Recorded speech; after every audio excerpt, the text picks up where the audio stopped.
आता लढण्यापेक्षा रडण्याची भूमिका केजरीवालांनी जी घेतली आहे ती कुठेतरी राजकीय दृष्टिकोनातून समोरता चुकीची जरी असली तरी हे सरकार जे आहे हे एकंदरीत कशा पद्धतीनं विरोधकांना जेलमध्ये घालतं आणि कशा पद्धतीचं राजकारण करतं ते मात्र या निमित्तानं कुठेतरी सिद्ध झालं. तुलना न करता तुलना करणं अशा प्रकारचा कांगावा करणं हे अत्यंत चुकीचं आहे आणि धचा मा जो केला जातोय तो कसा करावा ही भारतीय जनता पक्षाची एकंदरीत असणारी मोठं स्वप्रेंडी आहे. टिपू सुलतान यांनी कोणत्याही विखारी विचाराचा प्रचार प्रसार न करता इंग्रजांच्या विरोधात ते लढले. आपल्याबरोबर काँग्रेस प्रदेशाध्यक्ष हर्षवर्धनजी सकपाळ साहेब आहेत. ते महाराष्ट्रातील कोकण या ठिकाणी सध्या आलेले आहेत. काय सांगाल, आज तुमचा कोकण दौरा आहे, या ठिकाणी तुम्ही आलेला? कोकणाच्या संपूर्ण जिल्ह्यांमध्ये जेवढे आमचे नगरपालिकेचे उमेदवार निवडणूक लढले, ज्यांनी पंजाही निशाणी घेऊन निवडणूक लढले, अशा सगळ्यांचं 3 दिवसीय प्रशिक्षण शिबिर या ठिकाणी आयोजित केलेलं आहे. 300पेक्षा अधिक आमचे उमेदवार जे आहेत या प्रक्रियेमध्ये सहभागी झालेले आहेत आणि यातून नव्या नेतृत्वाची निवड, संघटित स्वरूपामध्ये पुढे कसं जायचं याची टीम बिल्डिंग, या सर्व गोष्टी आम्ही या ठिकाणी करणार आहोत. ग्रासरूट पासून काँग्रेस बांधणीचं काम हे सुरू करण्याच्या अनुषंगानं मोठ्या आशेने या एकंदर ऍक्टिव्हिटीकडे आम्ही बघतोय आणि या संपूर्ण प्रक्रियेला आपण बघताय की एक फार चांगला अशा प्रकारचा सकारात्मक प्रतिसाद मिळत असल्यामुळे आमचा उत्साह वाढलेला आहे. भारत आणि अमेरिका जो शेतकरी करार झालेला आहे त्या संदर्भात काय सांगाल? एकंदरीत हा शेतकऱ्यांवर लादलेला करार आहे का? कसं शेतकऱ्यांचा हा गळा घोटणारा हा करार आहे. कारण हा करार का झाला तर या कराराला कुठेतरी ॲप्स्टीन फाईल्सच्या संदर्भामधली एक पार्श्वभूमी असल्याचा बोलल्या जात आहे. राहुलजींनी तर सरळ सरळ देश विकायला काढला इथपर्यंत जो आरोप केलाय तो अत्यंत दुर्दैवाने खरा आहे आणि तो खरा असल्याची परिणती आता ही सगळ्या शेतमालाच्या बाजारभावाच्या अनुषंगाने यायला लागली आहे.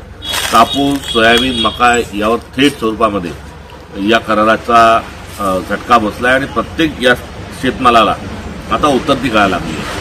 एवढंच नाही तर कडधान्य जे आहे त्या कडधान्याचे भाव 1,500-2,000 खाली गेलेले आहेत. शेतमालाला 1.5 भाव देऊ, लागत मूल्याच्या 1.5 भाव देऊ असं नरेंद्र मोदी सांगत असताना आता जो जुना भाव होता किंवा 2014 पूर्वीचे जे भाव होते त्याही मध्ये आता मोठ्या प्रमाणात कपात झालेली आहे. त्यामुळे हा अत्यंत अन्यायकारक आहे. शेतकरी आत्महत्या करत असताना अशा प्रकारचा शेतकऱ्यांना धोका देणारा, भारताला धोका देणारा जो करार जो झालाय हा करार तात्काळ नरेंद्र मोदींनी हा रद्द करावा. या कराराने शेतमालाचे भाव वाढलेले नाही. या करारामुळे शेतमालाला कुठे विदेशामध्ये निर्यात करण्याची संधी वाढलेली नाही तर या शेतमालाची माती करण्याचा हा निर्णय हा संपूर्ण देशद्रोहाचा निर्णय आहे. हा देशाच्या विरोधात असणारा निर्णय आहे. दिल्लीचे मुख्यमंत्री अरविंद केजरीवाल आणि मनीष सिसोदिया यांच्यावर आरोप होते आणि त्यांना काही महिने जेलमध्ये राहावं लागलं आणि आता कोर्टाने त्यांची सुटका केलेली आहे, निर्दोष मुक्तता. काय सांगाल या संदर्भात?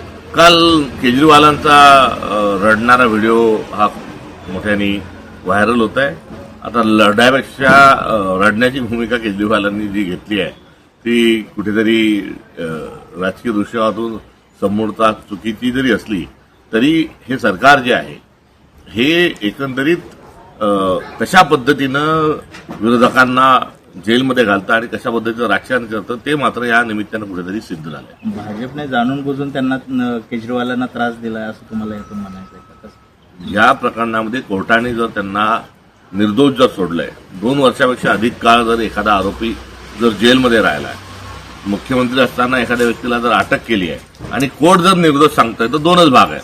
एक तो ते निर्दोष असतील किंवा कुठली तरी मांडोली झाली असेल आणि सोडून दिल्यास त्यांना कॉम्प्रोमाइज त्यांची झालं असेल किंवा तिसरं कारण हे असू शकतं की तपासामध्ये कुठेतरी चुका झाल्या असतील. यातलं नेमकं काय हे सरकारला कुठेतरी सांगितलं पाहिजे. पण कोर्टाने सांगितलंय की पुरावे नाहीत आणि त्या पुराव्याच्या अभावामुळे आम्ही यांना म्हणजे निर्दोष मुक्तता होत आहे.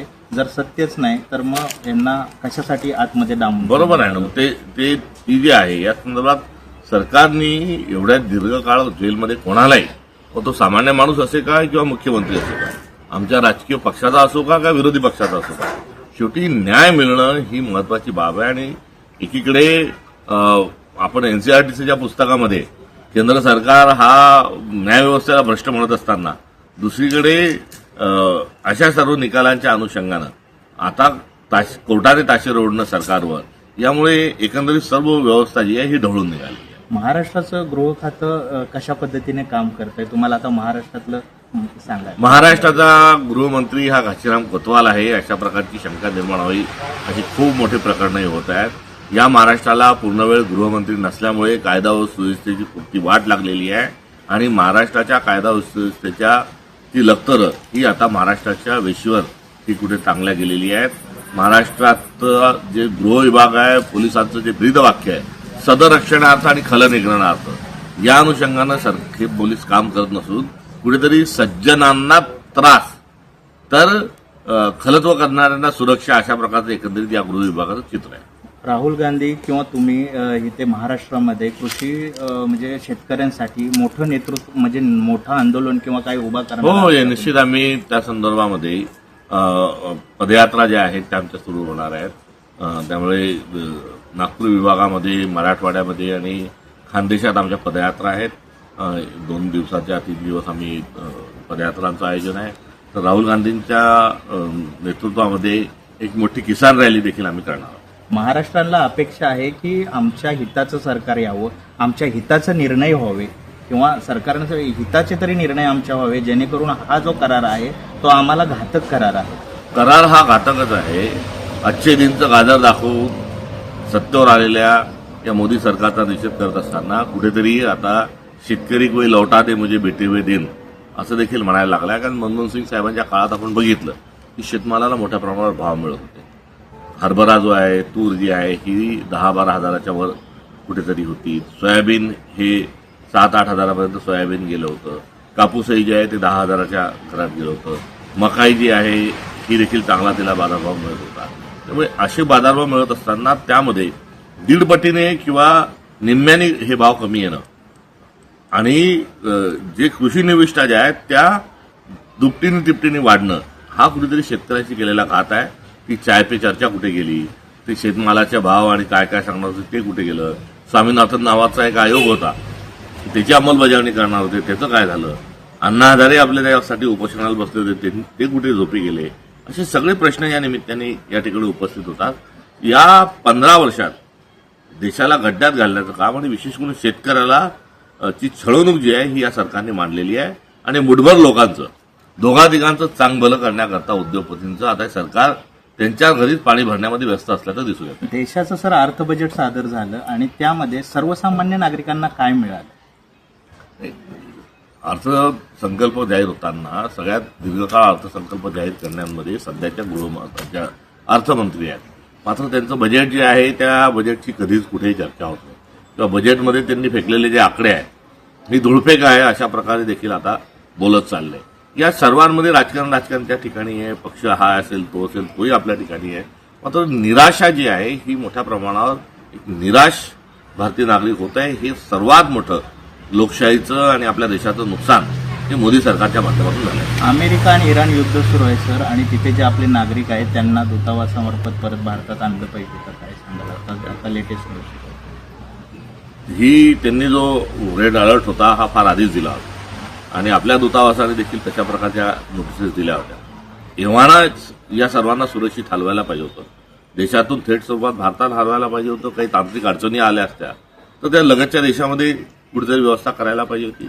त्यामुळे संकटात आपला भारतीय नागरिक असताना मदत करणं हे सरकारचं काम आहे. त्यामध्ये आपण कुठेतरी चुकत आहोत का याचं एक विचार हा सरकारने करावा आणि ताबडतोब सर्व भारतीयांना हे देशामध्ये आणावं. अफगाणिस्तानची परिस्थिती काय त्याचाही आढावा घेतला जावा.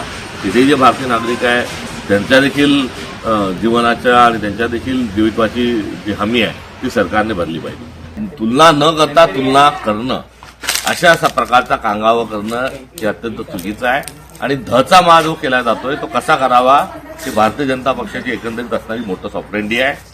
टिपू सुलतान यांनी कोणत्याही विषारी विखारी विचाराचा प्रचार प्रसार न करता इंग्रजांच्या विरोधात ते लढले आणि शिवाजी महाराजांचा हिंदवी स्वराज्याचा विचार हा त्यांच्यासाठी कुठेतरी प्रेरणा होता आणि तो आदर्श घेऊनच टिपू सुलतान लढले. या स्वरूपाचं माझं ते वक्तव्य होतं.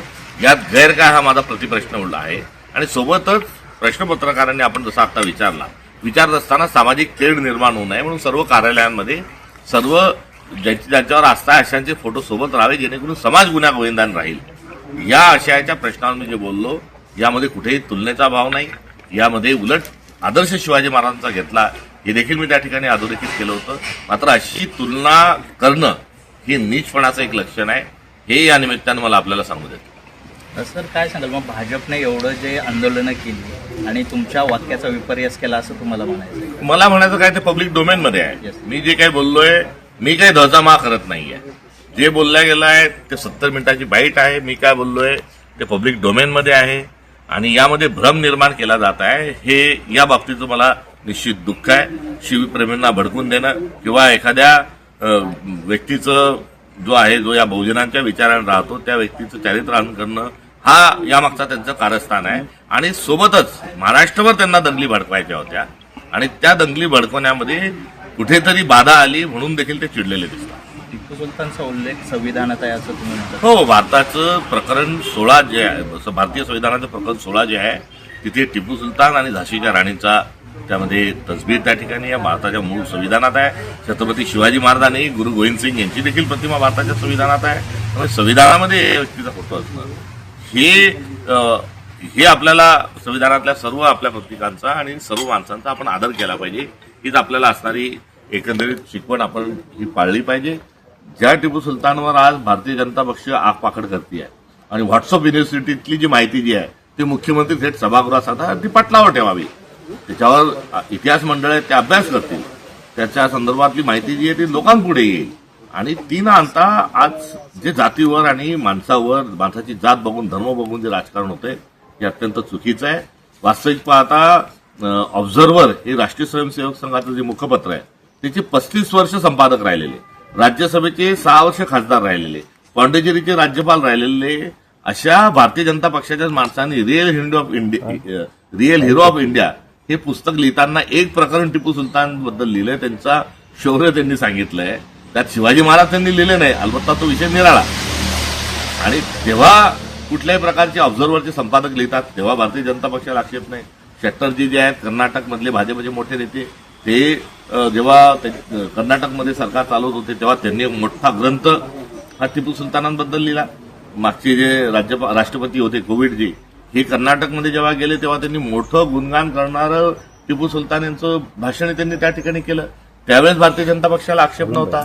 आता प्रतिकांवर आणि जातीय दंगली भडकवण्याकरता नवीन जर शोध लावत असतील आणि नवीन जर कारस्थान करत असतील तर मला वाटतं की आपण सर्व भारतीय नागरिकांनी यापासून सावध राहायला पाहिजे. अधिवेशनामध्ये मुख्यमंत्र्यांनी सांगितलं की हिंदूंवर अत्याचार केले टिपू सुलतानाने, त्यांची कत्तल करण्यात आली. जर मुख्यमंत्री पदासारखा एखादा माणूस बोलतो तर त्यांनी त्याची तपशील द्यावा, त्याच्यावर एक समिती बसवावी आणि ते ऐतिहासिक तथ्य जे आहे ते तपासून बघितल्या गेले पाहिजे. मोठ्या प्रमाणात चर्चा झाली पाहिजे. त्यांचा संदर्भ काय, त्यांनी कोणत्या पुस्तकातून कोणत्या बखारीतून हा संदर्भ काढला हे त्यांनी सांगितलं पाहिजे आणि त्या सगळ्यांवर एक चर्चा होऊन त्याचा विषयाला शेवटावर नेलं पाहिजे. अफवा पसरवण्यामध्ये, द्वेष पसरवण्याकरता जर अशा बाबतीचा वापर होत असेल तर दुर्दैवी आहे. हे होते प्रदेशाध्यक्ष सतपाल साहेबांनी सखोल विषयांवर चर्चा केली. रत्नागिरीहून सचिन कांबळे, टाइम्स ऑफ मराठी.